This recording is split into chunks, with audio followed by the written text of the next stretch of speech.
अस्सलाम वालेकुम दोस्तों, मैं हूं परवेज संथीला। दोस्तों,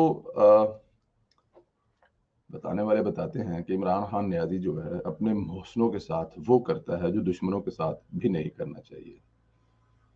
बहुत लंबी चौड़ी बात नहीं करूंगा, पहले आपको वो क्लिप सुनाऊंगा जो मेरे पास है, और उसके बाद फिर इससे बात करेंगे। सबसे पहले हफीजुल्लाह खान नियाज़ी साहब का ये क्लिप सुनिए जरा। और कोर कमेटी के लोगों ने भी लोगों को बता दिया कि वज़ीर आज़म साहब तो इस बात पे डट गए। फिर सुना है वहाँ बड़ी बड़ी फाउल ज़बानें भी इस्तेमाल हुई। इमरान खान साहब इस लिहाज से बिल्कुल अहमक हैं, उनको ये नहीं पता कि जो भी बातें उन्होंने की होंगी अपने बंद कमरों में वो फौज को पहुंच जाती हैं और हर जगह पे उसका एक निज़ाम चल रहा होता है।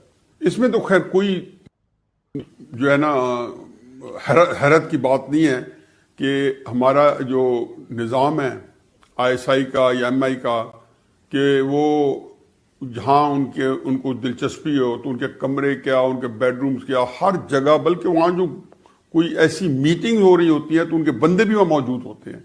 आजकल तो खैर सिस्टम बहुत ज़्यादा जो है डेवलप हो गए हैं।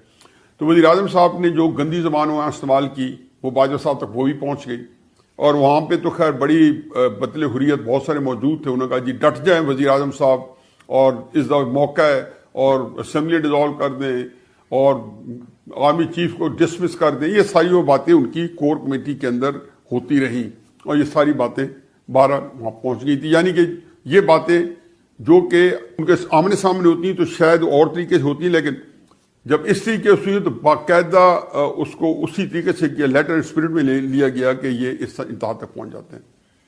खैर अगले दिन जो है, जैसे मैंने पिछले व्लॉग में कहा है कि वहाँ पे एक आला सतही वफद तहरीक इंसाफ का आर्मी चीफ को मिलने गया। उन्होंने कहा जी, और वहाँ मीटिंग में ये भी तय हुआ कि जनाब बाजवा साहब की मिन्नत की जाए कि जी ये वज़ीर आज़म साहब का प्रोगेटिव है और आप इसको प्लीज़ अभी जो है ना ISI का चीफ। जी, इसलिए मैंने कहा था कि जो मोहसिनों के साथ करते हैं वो दुश्मन भी नहीं करते। आर्मी चीफ साहब इमरान खान साहब को लाने वाले हैं, इस कुर्सी पर बिठाने वाले हैं। इस मुल्क का बेड़ा गर्क करने में जितना हाथ इमरान खान नियाज़ी साहब का है, आम ठेले वाला उसमें जनरल साहब का भी नाम लेता है। अगर आप इसको देखें सुने तो कहते हैं कि जी इमरान खान का तो कसूर ही कोई नहीं है, ले आना लेना कसूर है।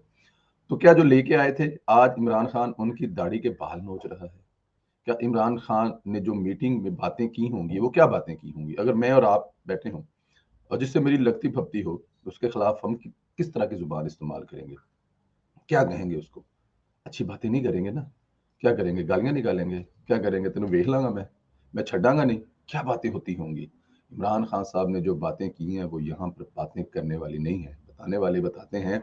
तो जाहिर है ये एक पब्लिक फॉर्म है, यहाँ पे हमारी कुछ बहनें भी सुनती हैं और फिर हमारे तारों का मामला भी है, बहुत बड़े आला अफसर के मामले भी है, तो इसलिए हम तो कोई ऐसी बात नहीं बता सकते या कोई ऐसी बात नहीं कर सकते। लेकिन आप समझदार हैं कि इमरान खान साहब ने क्या कहा है कि ये मेरा राइट है, मैं वेखना वा मेरा राइट है, मैनू कौन नहीं लैन देता। ठीक कह रहे हैं इमरान खान साहब, आपका राइट है। और साथ में वो ये भी कहते हैं कि मैं कोई सिलेक्ट होके नहीं आया, मैं अवाम के वोटों से इलेक्ट होके आया हूँ। हो सकता है वहां बैठे हुए कुछ लोगों का पंजाबी के अंदर हादसा निकल गया होगा कि जरा तू इलेक्ट होके आया दुनिया जानती है। दोस्तों, यहाँ पर अगर देखा जाए तो इमरान खान साहब जो हैं किसी एक इंसान की तजलील नहीं कर रहे हैं। इमरान खान साहब आज चौथे पांचवें दिन से जो तमाशा लगाया हुआ है, दुनिया भर की निगाह उस पर है। नंबर वन एजेंसी को जिस तरह उन लोगों ने रोल के रखा हुआ है, ये उनकी उस प्लानिंग का हिस्सा है जो वो बड़ी देर से कर रहे थे। आपको पता है, आपको अंदाजा है कि वो इस फौज के हक में कभी भी अच्छा नहीं सोचते थे। तो अब वो कैसे इस फौज की इज्जत में इजाफे के लिए बात करेंगे? मैं जिसका फॉलोअर हूँ मियां मोहम्मद नवाज साहब का, उन्होंने कभी फौज के खिलाफ बात नहीं की, पर्सन के खिलाफ बात की है, चंद लोगों के बारे में बात की है। जब फौज के बारे में बात करते हैं तो वो उनकी इज्जत और एहतराम का ख्याल करते हैं, खाली बातें नहीं। पाकिस्तान की फौज की इज्जत और एहतराम के लिए नवाज शरीफ की बड़ी लड़ाइयाँ हैं, चाहे वो कारगिल की जंग रोकवाने के लिए अमेरिका गए हों, या चाहे जब मुशर्रफ का ज़माना गुजरा और फौज की वर्दी पहन कर निकलना बाहर एक मना था, तब फौज का मोराल बंद किया हो, चाहे फौज से जो जंगें लड़ा के दहशतगर्दी ख़त्म की हो, कराची जैसे शहर में अमन दिया हो, ये सब कुछ फौज से करवाया और फौज की इज्जत और वक़ार में इज़ाफ़ा करवाया है। वो अलहदा बात है, जो उनके साथ हुआ वो एक अलहदा बहस है, लेकिन फौज की इज्जत और एहतराम पर कभी आंच नहीं आने दी। प्रैक्टिकली बातों को बाकी जहाँ पे जो उनका हक है वहां पे वो डटे, वो उनका हक है, उनके साथ जो ज्यादतियां की गई। लेकिन लेकिन इमरान खान साहब की तो एक हिस्ट्री है, हिस्ट्री खोल के देख रहे हैं। وہ جہاں بھی جاتے ہیں فوج کے خلاف بہت زیادہ بری باتیں کرتے ہیں، لیکن ابھی جو ان کی پلاننگ کھل کے سامنے آئی ہے، وہ جو کرنا چاہتے ہیں جناب باجوہ صاحب کے ساتھ، اور اس کی جگہ پہ وہ اپنی پسند کا جو بندہ لانا چاہتے ہیں، وہ تو سوچ کر حیرت ہوتی ہے. کیا ہماری فوج کو 2 حصوں میں تقسیم کر رہے ہیں عمران خان صاحب؟ اگر وہ تقسیم کر رہے ہیں تو بہت بڑی زیادتی کر رہے ہیں. انہوں نے 3-4 سال اس ملک پہ راج کر لیا ہے، ملک تباہ کر دیا ہے، عوام کا جینا دو بھر کر دیا ہے. اب آخری جو ادھارہ ایک بچا ہے وہ اس کو بھی تقسیم کر رہے ہیں.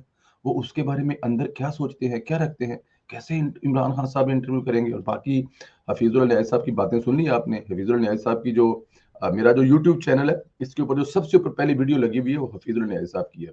وہ میں نے اس لیے لگائی ہوئی ہے کہ لوگ وہ جب بھی سنیں تو ان کو پتا ہوگا کہ ہوگا کیا جب عمران خان اور اسٹیبلشمنٹ کی لڑائی ہوگی. وہ جو سب سے اوپر والی ویڈیو ہے جو اس کے فیورٹ میں ہے، اس کو کلک کریں اور وہ سنیں. آپ کو پتا لگے گا کہ حفیظ اللہ نیاز صاحب نے جو 1.5 سال پہلے کہا تھا، آج حرف بحرف وہ ثابت ہو رہا ہے.